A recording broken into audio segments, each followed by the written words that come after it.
नमस्कार दोस्तों, wealth sky के एक और नए वीडियो में आप सभी लोगों का स्वागत है। और बात करेंगे इसमें हम Nifty and bank Nifty option chain के बारे में। तो जैसा कि आज की अगर हम गिरावट की बात करें तो निफ्टी ऑलमोस्ट आपका 14,000 तोड़ के उसके नीचे क्लोज हुआ है। आप देख सकते हैं यहाँ पे 13,967 पे क्लोज हुआ है। 271 पॉइंट यहाँ पे निफ्टी गिर के बंद हुआ है। मंडे का वीडियो जिन लोगों ने देखा होगा तो वहां पे मैंने एक क्लियरली एक पॉइंट मेंशन किया था कि अगर 14,200 टूटा तो आपको 14,000 दिख जाएगा उसी पर्टिकुलर डे में। और उसके मैंने टारगेट आपको क्लियरली बता दिए थे, 14,150, 125 और 14,050 तक के टारगेट मैंने आपको बताए थे। आज मार्केट ने 14,000 को तोड़ दिया है, तो अब मार्केट कहाँ तक गिर सकता है इस चीज़ को हम समझने की कोशिश कर रहे हैं। तो सबसे पहले ऑप्शन चेन में देखते हैं कि 14,000 पे क्या चेंजेस आए हैं, क्योंकि 14,000 एक ऐसा लेवल था जहाँ पे कि पुट राइटर्स, जो मंथली पुट राइटर्स थे ना, वो बैठे थे ये सोच के कि 14,000 नहीं टूटेगा किसी भी हालत में मार्केट में, ऐसा उनका कॉन्फिडेंस था। तो अगर हम 14,000 की पुट पे देखें तो कितने कॉन्ट्रैक्ट रह गए हैं यहाँ पे, सिर्फ 41,673 कॉन्ट्रैक्ट्स रह गए हैं। और अगर कॉल की बात करते हैं तो यहाँ पे कितने कॉन्ट्रैक्ट टोटल बन गए हैं, ऑलमोस्ट 41,000 बोल सकते हो आप।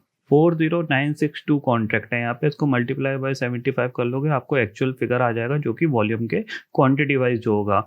अभी ये कॉन्ट्रैक्ट वाइज फिगर है, ठीक है। 14,000 के नीचे हम क्लोज हुए हैं, यानी ये जो पुट राइटर्स हैं अब ये फंस गए। जाहिर सी बात है ये फंस गए क्योंकि पुट का प्रीमियम ऑलमोस्ट 76 पहुंच गया है। अगर यहाँ पे अगर और गिरावट बढ़नी है तो कितनी बढ़ सकती है, इस चीज़ को हम समझने की कोशिश कर रहे हैं।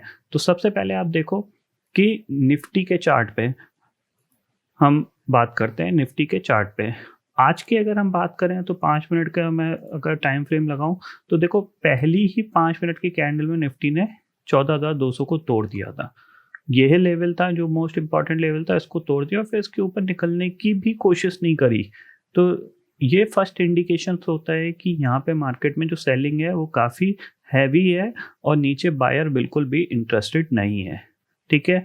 तो नीचे धीरे धीरे ये एक कंसोलिडेशन में रहा यहाँ, उसके बाद एक और ब्रेकडाउन और फिर ये कंटिन्यूसली मार्केट नीचे चलता चला गया।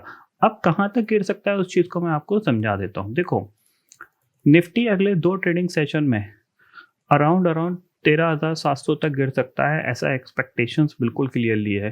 क्यों? कल है एक्सपायरी और 14,000 पे जिस तरह से मैंने आपको बताया है कि पोट्राइटर्स ट्रैप हुए हैं, तो एक तो इनका अनवाइंडिंग का प्रेशर मार्केट को नीचे ले जा सकता है और दूसरा सेलिंग का प्रेशर। ये दोनों प्रेशर मिलके मार्केट को अराउंड 13,750 से लेके 13,700 तक गिरा सकते हैं अगले 2 ट्रेडिंग सेशन में। तो इस चीज़ के लिए आप बिल्कुल तैयार रहिएगा। हो सकता है कल भी आपको एक 200 पॉइंट तक की गिरावट देखने को मिले, क्योंकि ऊपर के लेवल पे बहुत ही ऐसे इंपॉर्टेंट सपोर्ट्स थे जो ब्रेक हुए हैं। 14,200 ब्रेक हुआ आपका, 14,000 ब्रेक हुआ है, 14,300 ब्रेक हुआ है। ये सारे 14,350 ब्रेक हुआ, 14,200 ब्रेक हुआ, 14,000 ब्रेक हुआ है। तो यहाँ पे जो पुट राइटर्स थे एग्रेसिवली जो पुट राइटिंग कर रहे हैं और अभी भी अपनी पोजीशन होल्ड करके रखी है ना, तो उनका प्रेशर मार्केट में, और ये जैसे जैसे लेवल टूटते जाएंगे तो उनका प्रेशर ही मार्केट को नीचे ले जा सकता है। और कल है एक्सपायरी और एक्सपायरी के दिन कुछ भी उल्टा सीधा हो जाता है, ये आपको अच्छी तरीके से पता है, ठीक है। अगर हम 14,000 के नीचे ही ट्रेड करते रहे तो अराउंड 13,800 तक की एक्सपायरी आपको, या 13,800 तक का लेवल आपको देखने को मिल सकता है इजीली। इस चीज़ को आप क्लियरली ध्यान में रखिए। बैंक निफ्टी की बात करें तो बैंक निफ्टी में आप देखो, जो इम्पोर्टेंट लेवल था 31,000 लास्ट ट्रेडिंग सेशन में, बैंक निफ्टी ने कंटिन्यूसली उसको होल्ड करने की कोशिश करी थी। बट आज के ट्रेडिंग सेशन में जैसे ही इसने 31,000 को तोड़ा, फिर उसके बाद आपको दिख रहा है कि सीधा सीधा इसने जो लो बनाया था अराउंड कितना, 30,100, 13,000 कह रहा हूँ, 30,000 को तोड़ा। 31,000 हमारा लेवल था, 31,000 को तोड़ा तो इसने जो लो बना दिया वो 30,175 का लो बना दिया था। 13,000 नहीं है वो, 31,000 है। इस चीज़ को ध्यान रखिए, हम बैंक निफ्टी की बात कर रहे हैं, निफ्टी की हम कर चुके हैं, ठीक है। तो बैंक निफ्टी में आपको क्या रखना है फोकस, बैंक निफ्टी को फोकस रखना है 30,000 का लेवल। ऊपर आपको रेजिस्टेंस मिलने वाला है वो अराउंड, अगर मैं 5 मिनट के चार्ट पे देखूं तो ये आपका लेवल है जो एक रेजिस्टेंस का काम कर सकता है, वो है आपका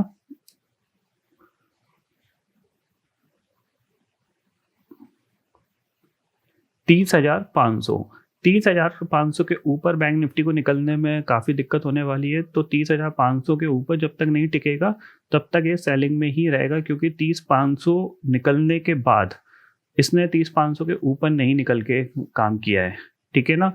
तो आपको 30,500 के आसपास मिलता है तो आप डेफिनेटली शॉर्ट करके काम करिएगा। अगर कोई भी रीज़न से मार्केट गैप अप खुल जाता है तो अभी आपको शॉर्ट करके ही काम करना चाहिए।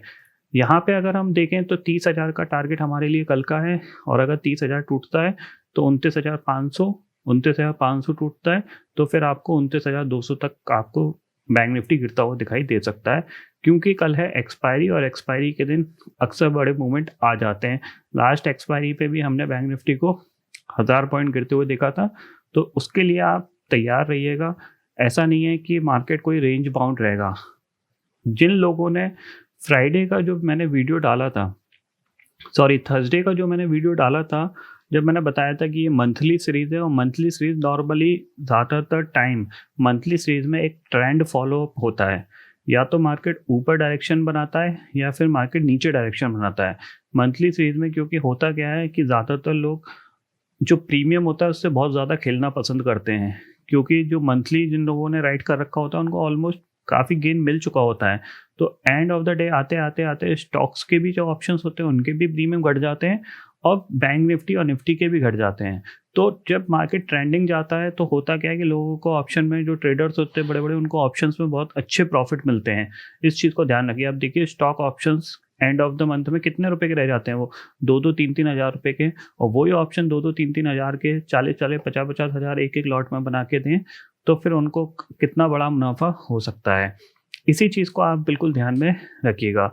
तो कल आपके लिए जो मार्केट का बैंक निफ्टी का लेवल है वो 30,000 का लेवल तो दिखाई देगा। ये अगर 30,000 टूटता है तो 29,500 तक बैंक निफ्टी गिर सकता है। मतलब सेकंड हाफ में आपको थोड़ा सा ध्यान से काम करना है। हो सकता है स्टार्टिंग में ये थोड़ा सा कंसोलिडेशन करने की कोशिश करे, एक रेंज में काम करने की कोशिश करें, लेकिन सेकंड हाफ में हो सकता है कि ये जो सेलिंग है वो कंटिन्यू होती हुई दिखाई दे। इस चीज़ के लिए आप बिल्कुल प्रिपेयर रहिएगा कि सेकंड हाफ में आपको हो सके तो शॉर्ट करके काम करने की कोशिश करिएगा, या कोई ऑप्शन आपको जो सस्ता मिले 10, 15, 20 रुपए का ऑप्शन, वो आप लेके काम कर सकते हैं कि कहाँ पे बैंक निफ्टी ट्रेड कर रहा है उस कंडीशन में। अगर हम निफ्टी की बात करें तो सेम चीज़ निफ्टी का व्यू है कि 13,800 तक के लिए यहाँ पे 13,800 13,700 तक के यहाँ पे जगह खुल गई है, क्योंकि आज इसने 14,000 के नीचे क्लोज दे दिया है। और अगर 14,000 के नीचे बना रहता है तो आपको डेफिनेटली ये 300 पॉइंट की फर्दर गिरावट देखने को मिल सकती है अगले 2 ट्रेडिंग सेशन में, या फिर हो सकता है बजट तक देखने को मिल जाए 13,700। लेकिन अब एक चीज़ अच्छी हो गई है कि जो बजट के बाद होगा उसके बारे में हम कल डिस्कस कर लेंगे, या फिर हम सैटरडे संडे में डिस्कस कर लेंगे। बट फिलहाल कल का जो मार्केट है वो ये समझ लीजिए नेगेटिव मार्केट है, और फिलहाल जो ट्रेंड है वो थोड़ा सा और ज़्यादा सेंटिमेंट खराब हुआ है और ज़्यादा नेगेटिव हुआ है, क्योंकि 14,000 के नीचे निफ्टी आया है। तो 13,700 के लिए यहाँ पे निफ्टी में जगह बन गई है खुलने गिरने की, तो इसके लिए आप पहले से ही प्रिपेयर रहिए। ऊपर जो रेजिस्टेंस मिलेगा 14,050 14,060 के आसपास इसको रेजिस्टेंस मिलता हुआ दिखाई देगा, तो उस लेवल पे आपको डेफिनेटली शॉर्ट करके ही काम करना चाहिए यहाँ पे। और ज़्यादा हो तो 13,800 की पुट लेके भी आप काम कर सकते हैं। आई थिंक सो 20 रुपये के आसपास चल रही होगी। अगर मार्केट गिरा तो आपको एक अच्छा प्रॉफिट यहाँ पे मिल सकता है। अगर ग्लोबल मार्केट की बात करें तो देखो डाउ फ्यूचर करीब 280 पॉइंट नीचे कामकाज कर रहा है। ये दिन में फ्लैट थे, लेकिन बिकॉज हमारा मार्केट भी गिर रहा है और ग्लोबल मार्केट में भी थोड़ी बहुत प्रॉफिट बुकिंग देखने को मिल रही है, तो यहाँ पे भी प्रॉफिट बुकिंग देखने को मिल रही है। हालांकि ये कोई ज़्यादा रनअप नहीं दिखाया है, लेकिन फिर भी यहाँ पे देखने को मिल रही है। तो आप कल के लिए थोड़ा सा अलर्ट होके काम करिएगा। सेकेंड हाफ में थोड़ा सा वॉलेटिलिटी ज़्यादा बढ़ सकती है, तो अपने स्टॉप लॉस स्ट्रिक्ट लगा के रखिएगा और उन्हीं ऑप्शन में प्ले करिएगा जहाँ पे आपका बड़ा लॉस ना हो, मतलब छोटे छोटे प्रीमियम में, क्योंकि हो सकता है एक बड़ा मोमेंट दोबारा से बन जाए। तो आई होप दोस्तों ये पर्टिकुलर डाटा आपको समझ में आ गया होगा। दोस्तों फिलहाल इस वीडियो में इतना ही है। आई होप ये वीडियो आपको पसंद आएगा। वीडियो पसंद आता है तो लाइक और शेयर जरूर करिएगा और चैनल को जरूर सब्सक्राइब कर लीजिए, क्योंकि मैं सुधीर लेके आता रहूँगा हर दिन आपके लिए नए नए वीडियो। इसी के साथ शुक्रिया दोस्तों, जय हिंद।